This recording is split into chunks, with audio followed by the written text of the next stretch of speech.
Rokani Media Football, it is Leao, Rafael, and Rodrygo transfer shape up to Arsenal. Guys, big story coming in through from one of the third, fourth tier sources, but we are here to bring you the story. Smash like button, comment, and share. Those who haven't obviously got to know, Man United has gone ahead to sack their manager who goes by names of Ruben Amorim. He's no longer the manager of Manchester United. They have sacked him after he fell out with the board, and he is no longer the manager of Manchester United, and United has gone ahead to put in Darren Fletcher to act as the interim until they obviously find a permanent solution to who will manage the games of Manchester United. Smash the like button, comment, and share. If at all you're watching us for the very first time, endeavor to subscribe this channel so as not to miss out on stories that we do upload in here on a daily. Rokani David is my name, and hope you guys are really having fun wherever you are. Now, continue to subscribe because we want to hit 28,000 subscribers, and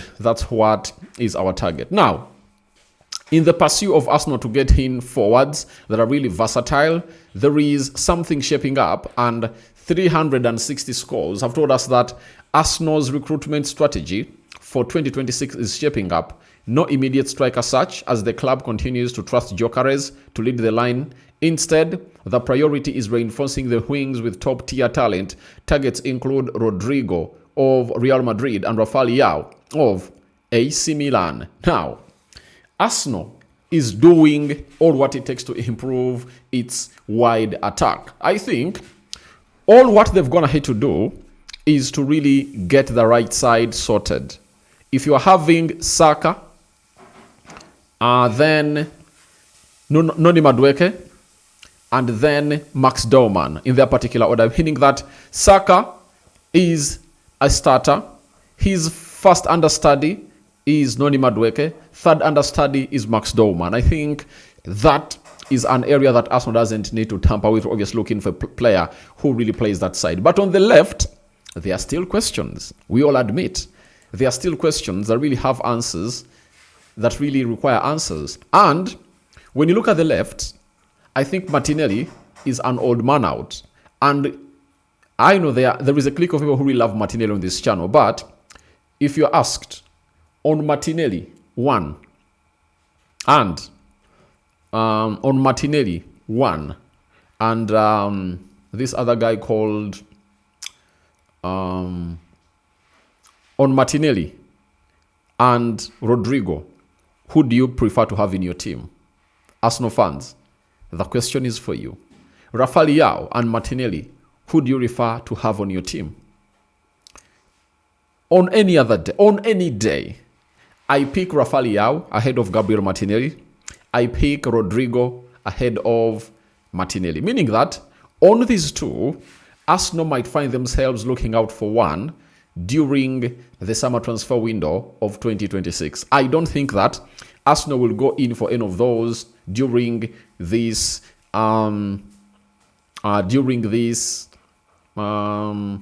winter transfer window, because they really have a lot. Others are like, what of Eze?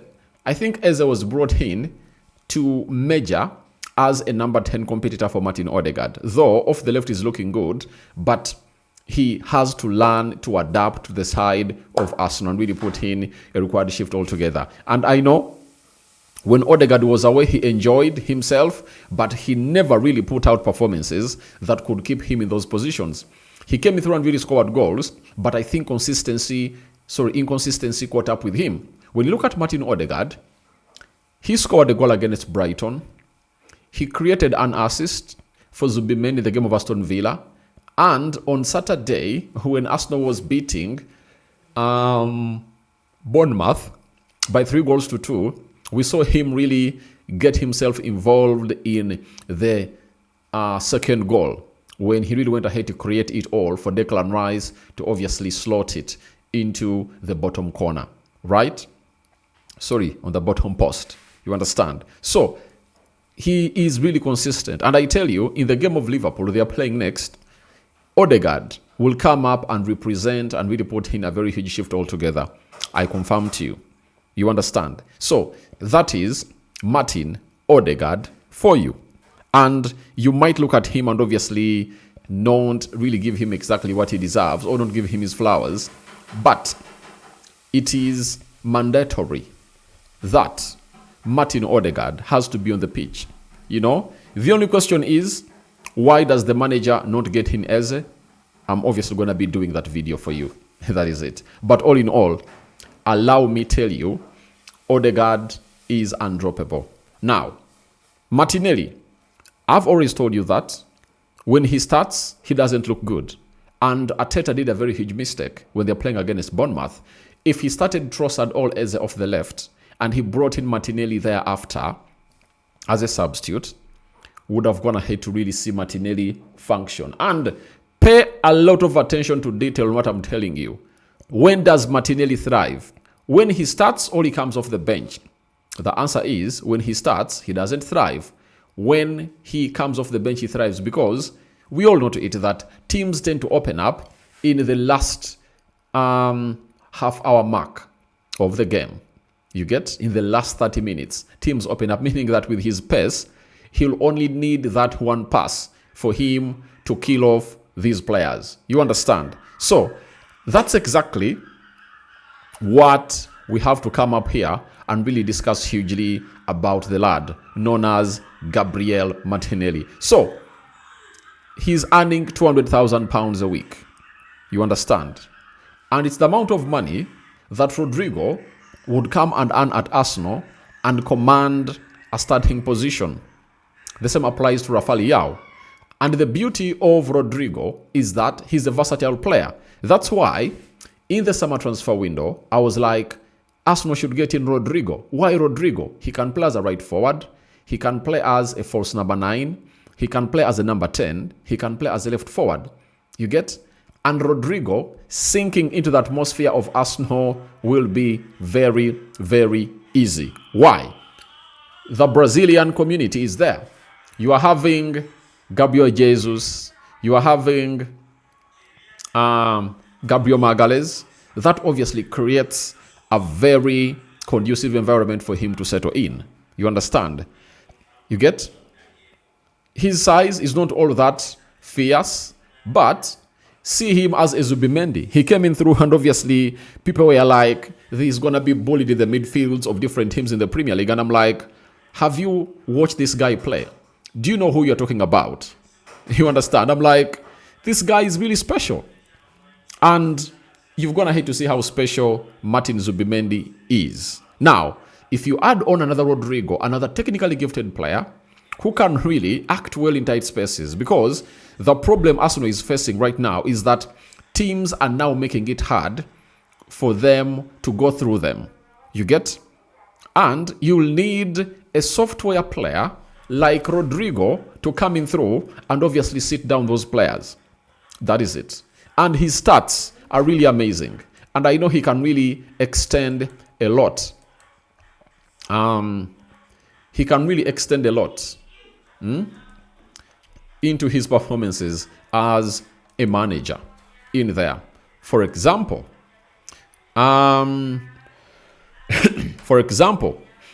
when you look at Real Madrid, last season, 30 games, 6 goals and 5 assists, and he has been consistent. This season, so far, 16, 1 goal, 1 assist, you know, and he's a Champions League winner. That is it. And if there is a player that Arsenal need, I think out of these two, for me, I choose a Rodrygo over Rafael Leao. I know Rafael Leao is good, but his end product is really doubtful. And he's a playful guy. He has a playful character on the pitch. You get?